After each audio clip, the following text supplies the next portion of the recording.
The Disability Service Office is just across the way from this lecture theatre. So just to be sure that people are in the right lecture theatre, okay? So maybe just to set the scene a small bit so that people have an appreciation for the Trinity Access programs and some of the work that we do in the college and why we exist in Trinity College. And many of you might have a clear understanding because you're sitting in front of me and are contemplating applying for some of the entry routes that we have. But I suppose Trinity has, for the last 20 years, the Access program, this is our 20th anniversary year, so we're quite proud of that. We've been working alongside the college to make sure that the college is a place that is very representative of Irish society at large. And we're very proud of some accomplishments, not of TAP as such, but of our students. And at the moment, there's over 600 undergraduate students who are, in fact, close to 700 students that are studying in Trinity College that came in through the Access programs. So it's no small number of students that are in the college right now. And indeed, Trinity College sets aside 22% of places on all courses for students who are considered non-traditional students. So it's no small number. And that, coupled with the fact that we have 600 students that are out there in the world of work, postgraduate study, traveling the world, doing some really impressive things, and those are all Access graduates of Trinity College as well, who have gone on to do some phenomenal things. And I suppose I've been lucky enough for the last 15 years to see the students, to see them take shape and to move off, and it's a phenomenal story. It's one that Trinity's proud of. They make a huge difference in lecture theatres across the campus in making sure that Trinity College is as diverse a community as it should be and ought to be. And that students shouldn't be prevented from going to college simply because their parents didn't go to college or because of the type of occupation that their parents are in or that they come from a low-income background. That those shouldn't be hurdles to getting into college. And that really, in a nutshell, is what TAP is about, why we exist, and some of the main features of our success. But one of our programs, and you can see here, this is a great picture that was taken on graduation day last year for the foundation course for young adults. So you can see how excited they are. And most of those students are now in undergraduate programs in Trinity College. And one of them, Deirdre, will say a few words in a few minutes' time just about her experience on the foundation course. So I'd like to just, I suppose, introduce you to that program and talk you through the application procedure for that program, if you don't mind, for the next few minutes. And then Kathy Ann will take over and speak about the higher education access route. Is that okay? Any questions so far? Let me see, I'll get my fancy gadget here and see if it works. So some of you, in particular the students, and I see, and it's great to see moms and dads and guardians in the room as well, but students may be asking themselves these questions. There's some big questions that sixth years grapple with. You know, whether or not, and these are questions that we ask of students to ascertain whether or not the foundation course might be the right course for you. Maybe you don't quite feel ready to go directly into college yet, that you don't feel that you have the academic skills, that for one reason or another you have been held back in your secondary school context from really flourishing academically, okay? That you're not going to get the points that you need to get into the college course that you're particularly keen on entering, okay? Or you might be that person who knows that you want to go to college, but are very unclear about the course that you'd like to do.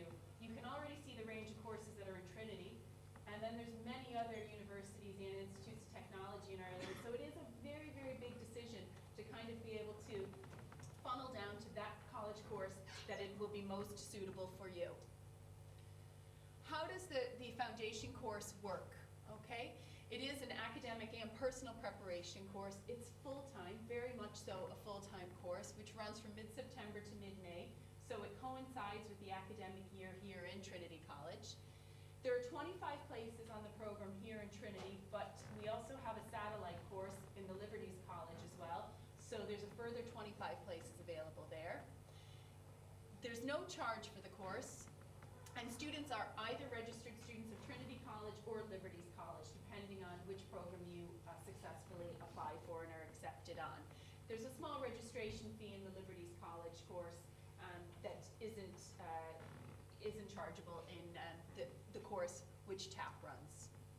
Okay?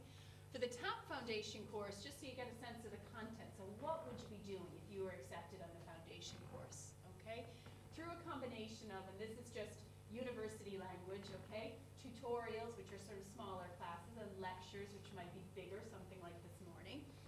And you will take on both core subjects and then some academic subjects. And the core subject areas that all students on the foundation course study are information technology, study skills, and educational guidance.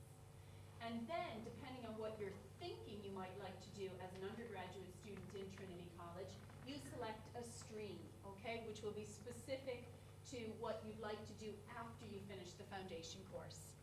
So for instance, if you're thinking that you want to study nanotechnology in Trinity, or genetics, okay, or physics, then you would take the science stream with us. Or indeed, if you're thinking about some of the health science courses in Trinity, whether it's radiotherapy or dentistry, physiotherapy, medicine, then the science stream would be the stream that you take with us, and you would study courses like physics, biology, chemistry, higher level maths. And those would allow for a solid preparation to go on to do some of the courses that I've mentioned. Others of you might be really keen on going on to study the likes of history or English or philosophy in Trinity, in which case you would take the art stream while on the foundation course, which would offer some of those similar subjects. And then yet another group might be interested in the courses in Trinity like business, economics and social studies, or social studies, or social work and social policy. And you would take the social sciences stream while on the foundation course. In the Liberties, you can see that there's a similar blending of subjects, okay, both the core ones and the academic subjects. The major exception being is that the Liberties College does not offer a preparation for students that would like to move into either the science end or health science end, okay? That really would only be the TAP foundation course that you would apply for in that instance if you're absolutely certain that you're moving on to do a science-based or a health science-based course. And another major difference is that physically your classes would be delivered in the Liberties College, which is just across from St. Patrick's Cathedral, so very close to Trinity, and you're brought in for what are called taster activities. So there's shadowing days in Trinity, library visits, parent-family days, some guest lectures, and some social events. So that at the end of the year, you will feel quite comfortable with the Trinity College campus and the surroundings of Trinity, okay? So those are some of the differences and the similarities between the two courses. At the end of the year, essentially what happens is, based on all the continuous assessment and the assignments that you will have had during your full-time year, either on the TAP Foundation course or in the Liberties, you're considered for onward progression into Trinity College courses. And really, that is related directly to how well you do on your assignments and coursework throughout the year in the courses. So it's no longer linked to your performance on the Leaving Certificate and the results that you would have received on your Leaving Certificate exams. Okay? And based on those, you would be able to apply for consideration for degree courses in the main in Trinity. We do find that some of our students would take their, in particular from the Liberties, could take their qualification and be considered for other universities. But in the main, it's a progression directly into degree courses in Trinity. Okay? So, can you apply for this course? Can you apply for the TAP Foundation course or the Liberties? These are some of the questions that you need to be asking yourself and answering yes to. Are you attending a second level school in Dublin which is linked to an access program? Is your school part of the Delivering Equality in Schools, or the DESH program, formerly called Designated Disadvantaged Schools? Okay? Do you meet the socioeconomic criteria that's linked to the higher education access route? There's 6 indicators, and Kathy Ian is going to speak to you about those indicators, so I won't get into the details of those now. She'll cover that in her presentation. The criteria is the same though, okay? So if you meet the indicators for here, then you'll also meet the socioeconomic criteria for entry to the foundation courses, okay? You can see here there's a big difference. The matriculation requirements for Trinity are different from the matriculation requirements or the general academic entry requirements onto the foundation course, okay? So we're looking for students to achieve 5 pass grades. So you've taken a paper at minimum ordinary level and received a D3 or higher on that. So that's the minimum academic requirements. And 1 higher level that you get and achieved a C3 or higher on it, okay? Students with Leaving Certificate Applied and FETech may also apply to the course. You do need to pass math and English, be under 21 years of age in the year that you apply. That should say for Liberties, you can be under 22 in the year that you apply, okay? So the Liberties, there's a small distinction, but for entry to the foundation course that's run here in Trinity by the Access programs, it's under 21. And you do need to meet the eligibility for the free fee scheme or EU fees, okay? Are there any questions so far? So the application process, it's online this year, and I will show you the link. And there's two ways that you can get into the link. So it's an online application process where you'll have a chance to fill out a personal statement, provide 2 references, and fill in all the details that will allow us to build a picture on whether or not you meet the socioeconomic criteria that we spoke about, okay? The applications are due by the 7th of February, and you do have to make sure your application is in on time because there's no exceptions made, I'm afraid. Your references, which are academic references, so now is the time you go back to your head, your tutor, your principal, and you see if they can provide a reference for you for the program. They're due again on the 28th of March, and you'll be able to upload those to your online application, okay? And then your supporting documents, which Kathy Ann will speak about as well. So these are the documents which are linked to those indicators or the criteria that I spoke about that are available, like P21s, things that are available from the Revenue Commissioner or social welfare offices, or the HSE.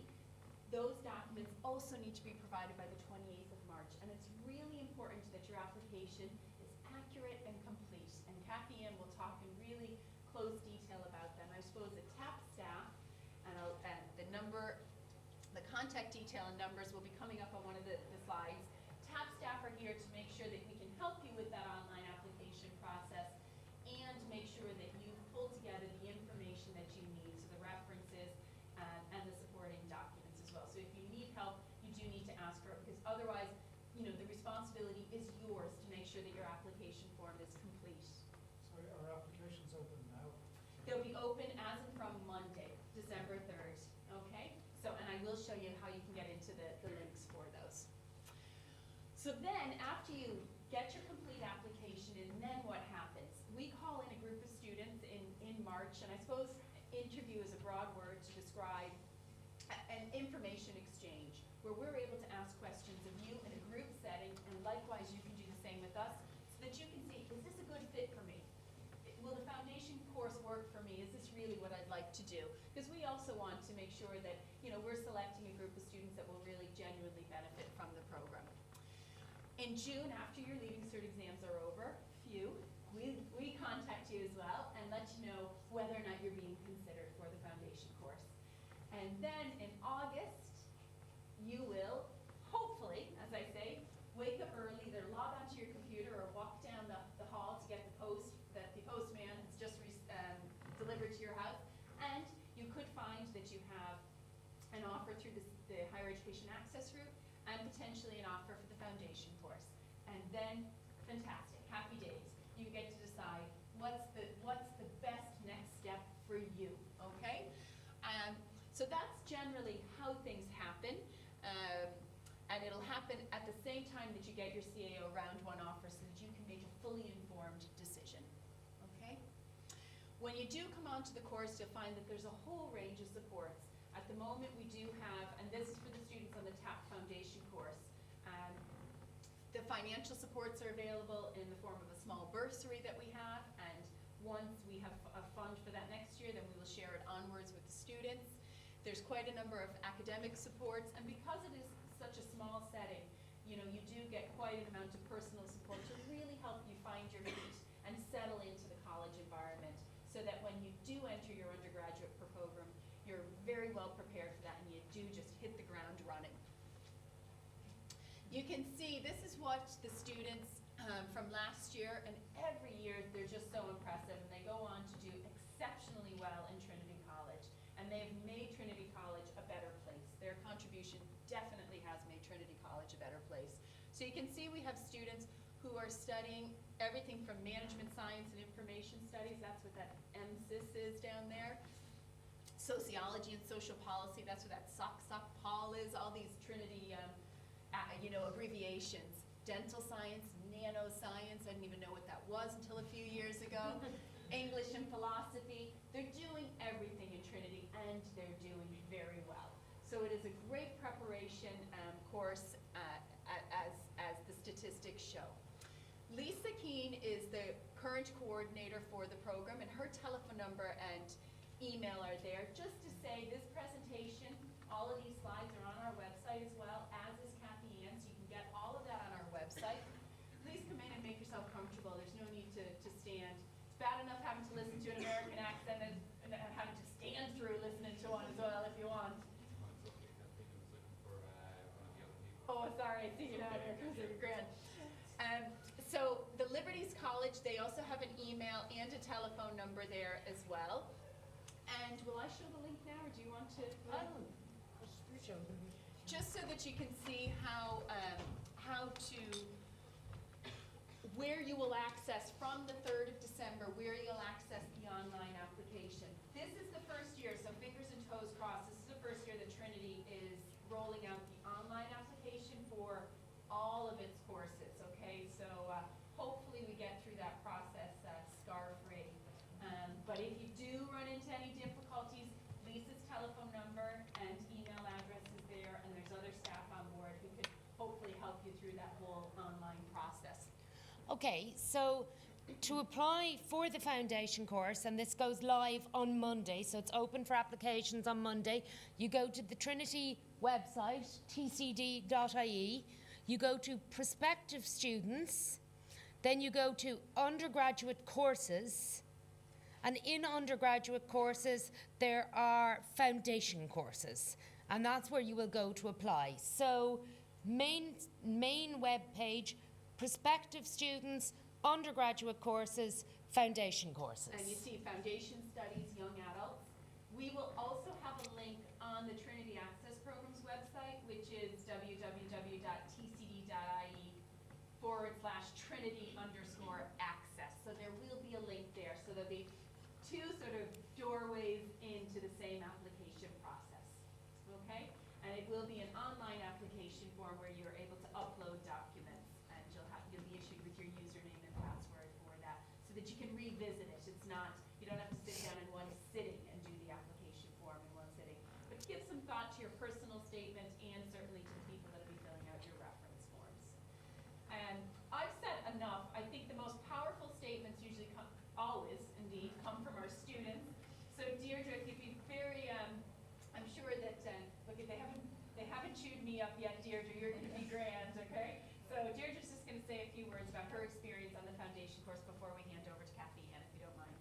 Yeah, I done the Trinity Access program last year, so when I was in school, I knew I had, like, we'd say, flair for science, but I knew that subjects like English, Irish were going to let me down in the Leaving Cert points, which they did, so I got 375 points, which most of you know isn't enough to get into Trinity College, but I knew I was well capable. So I heard about the Trinity Access program from a girl that done it previous, so I applied for it, thankfully got it, and then knew I had the capability, and I did, because I finished then highest of everybody. I got to do great things, like work with, we had workshops with the Grant Thornton accounting company. I got to do chemistry kind of, say lab assistance work with the chemistry tutor that tutored me throughout the year, and just a great year. And you really properly don't see the benefits of it until you go into your degree program, because the stuff that we spend, say, a couple of weeks on in the access program, and they throw it up on slides in Trinity, they have them there for 20 minutes and they expect you just to understand it like that. So you're sitting there, you're reassured, you're saying, I know, like I heard reference to this last year.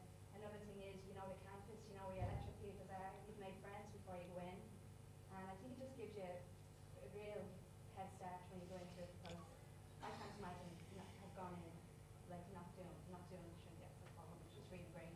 Helped me so much, and now I feel I'm not as stressed as most people. Like in biology, you have to do essays in your end of year exams, and you do them all throughout the access program. You know, it's just great. Like they really do help you a lot. And I also didn't know what I wanted to do when I was leaving cert, program, you have that year to the side as well, and meet great people that you always remember, and just great way to go into college. Great year where you know this is the year to get in, you get to have fun, but work hard as well, so it's great.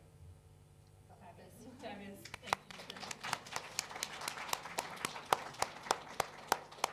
Thank you very much. And Deirdre made a huge impact as well, and was certainly out of the 12 years that the program is running, has been one of the best science students that they've ever seen on the course.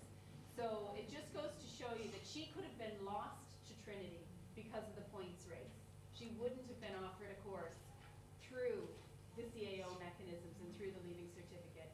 And so the foundation course opens up doors for students that absolutely deserve those places.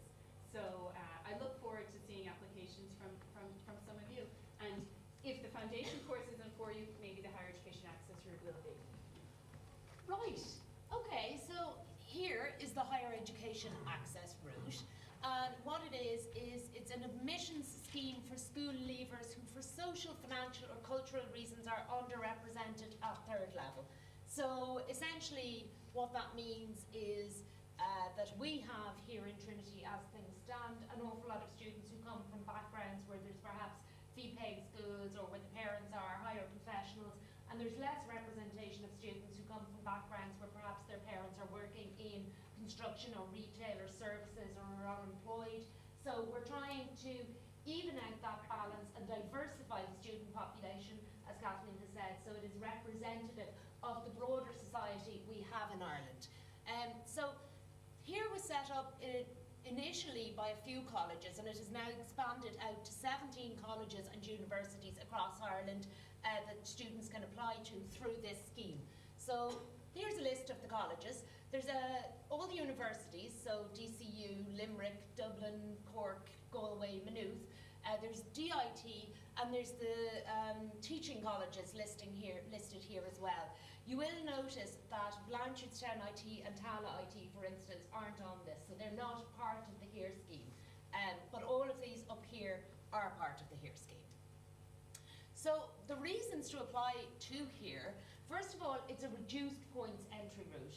So say for instance a course was 500 points, through HERE you could theoretically get into that course for 450 points. So you can get points off the level you need to achieve to enter courses in all of the institutions that are listed.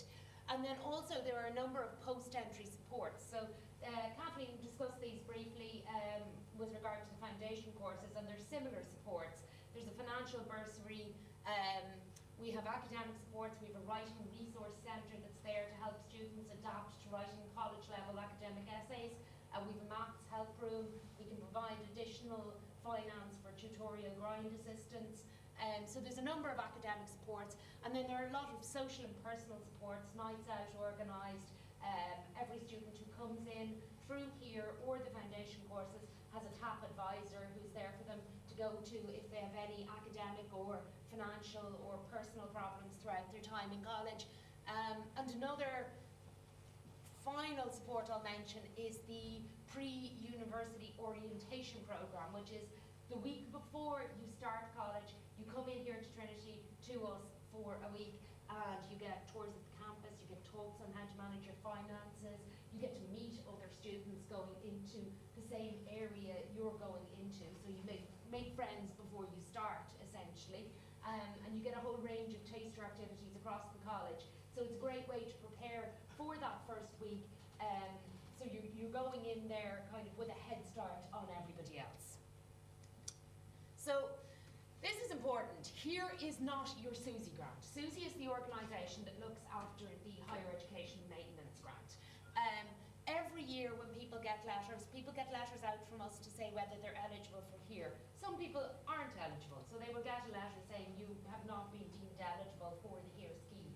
We then get distressed or upset parents or students ringing us up because they think they've been turned down for the grant. Just want to emphasise, HERE is not your maintenance grant. If you are not eligible for HERE, that does not mean you are not eligible for your maintenance grant. So these are the socioeconomic indicators that Kathleen referred to. The first one here is, was your household income on or below €48,811 in 2011? So that criteria you have to meet, that criterion even, you have to meet. You have to be below that income level with your family income. The other indicators then are whether you or anybody in your family has a GP visit or medical card, whether anybody in your family is in receipt of a means-tested social welfare payment in 2011. So say, for instance, job seekers' benefit is not a means-tested payment, but job seekers' allowance is a means-tested payment. So some welfare payments are means-tested and others aren't. So you have to be in receipt of a means-tested social welfare payment in 2011. Is your parent or guardian's employment status underrepresented in higher education? So that goes back to what I was saying about representation of people whose parents perhaps work in retail or services or construction, or a variety of other areas. Have you attended a DESH school for all of second level? So DESH schools being delivering equality in schools. It's a government designation. Formerly they were called disadvantaged schools. And then finally, whether you live in an area with high unemployment, poverty and few community facilities. So you don't have to meet all 6 of these. You do have to meet number 1, and you have to meet a combination of 2 others. So here's a list of the combinations of indicators that would qualify you as eligible for the scheme. And you can see these on accesscollege.ie, our website, if you want to refer back to them at any stage. So in order to apply for here, you apply as usual through CAO, and you have to have your CAO in by the 1st of February, and I'm sure you all have guidance counsellors who are working with you on that at the moment. And then in the CAO application, there is an option to apply for here, and that takes you into the here application form, and you fill in certain information in that to apply for here. So you have to have your CAO in by the 1st of February. You then have to complete your HERE application by the 1st of March, and you have to send in supporting documents by the 1st of April. Now those deadlines are all completely fixed. There is no leeway whatsoever, so that's something to bear in mind, and try and get hold of supporting documents you might be requested to send in as soon as possible, because there can be delays through the Revenue Office, etc. So when you fill in your HERE application, you'll get a checklist, and ideally you should be connected up to a printer when you're doing your application, so you can print that checklist off when you get it. You have it, it tells you exactly what documents you're meant to send in, and it's also proof that you have submitted your application. If it's not possible to be at a printer, at the very least you should cut and paste that checklist into a document and email it to yourself, or save it to a USBP or whatever it might be.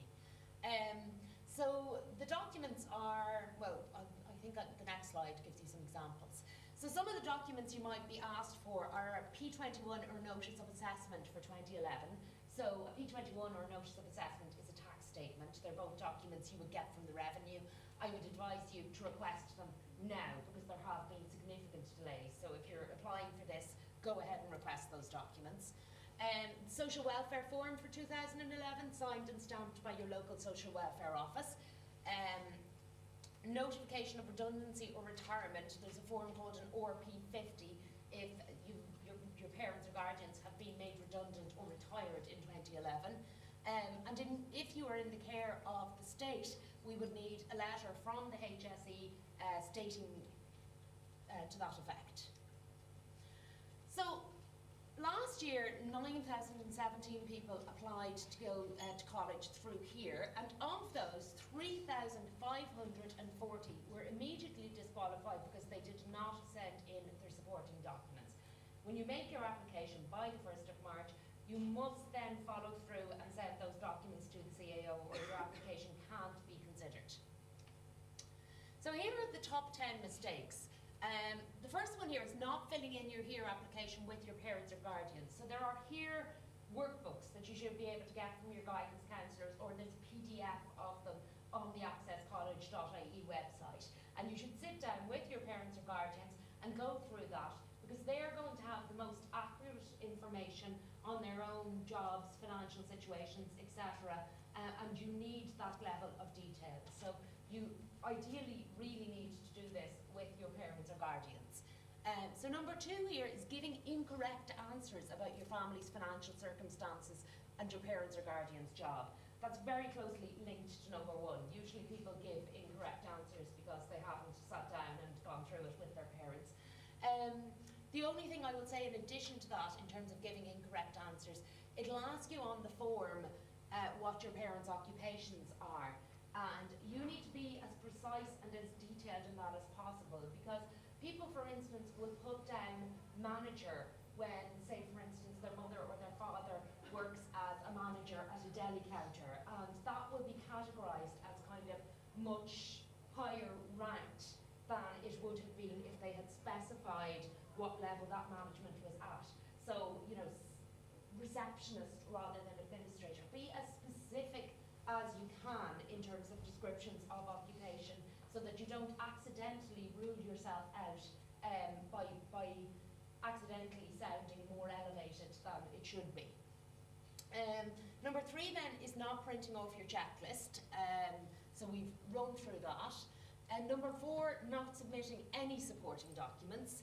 Number 5, submitting the wrong documents, like a P60 instead of a P21. This is quite common because both are tax statements. But the difference is a P60 only gives the details of one employment and the income from that employment, right? A P21 gives all employments you might have. So somebody might have, for instance, 2 or 3 jobs. A P21 will list all of those.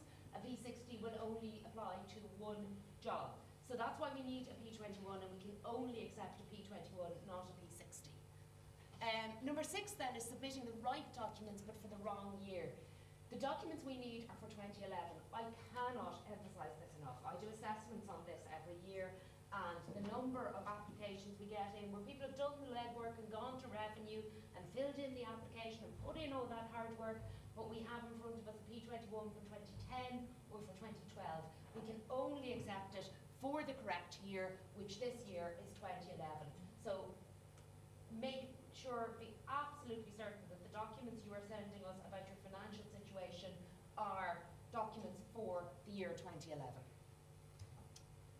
Number 7 is submitting the right documents, but only submitting 1 page, for instance, of a 3-page document. If a P21 is 2 pages, make sure you have both those pages. A notice of assessment is usually 3 to 4 pages, so again, make sure you have all the pages. Number 8 is submitting the correct documents, but not checking to see that the Social Welfare Office signs and stamps your form correctly. Again, I know I'm kind of hammering home some of these points, but often people will go into the Social Welfare Office with the form. There is a form we provide you with to get this information that you have to take into them. And they go in with their form, and the official behind the counter says, "Oh, I don't have a stamp on me at the moment. I'll initial it and I'll write a note." We cannot accept that. So if somebody in front of you is trying to say they can't stamp it or they don't have a stamp, it must be stamped. So you will have to say to them, "I'm afraid that's not how the scheme works." We are in contact with the people from social welfare, so they should be aware of the scheme and willing to process your forms, and they must be stamped and signed. There's no leeway on that, so just make sure that is the case. Number 9 is submitting all of the right documents, but not keeping proof of postage or photocopies of what you send. So you can get proof of postage from the post office. It's a few euros more when you post it, but it's very valuable to have. And what we want you to do is to send photocopies of your documents to the CAO. Hang on to your originals, because we will be asking to see them if you are offered a place. But hang on to your originals also, because the chances are when you do go for your maintenance grant, they will ask for similar documents. So requesting these documents may seem like work now, but it will also serve you further down the line when you're applying for your grant. So hang on to the originals, send in the photocopies, make sure you keep proof of postage. And the final one then is supplying the documentation after the deadline. Must be there on the 1st of April 2013.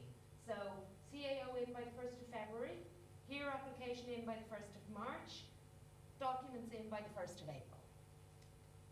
So submit it, check it over, make sure you have everything correct, and then send the documents in to follow it up.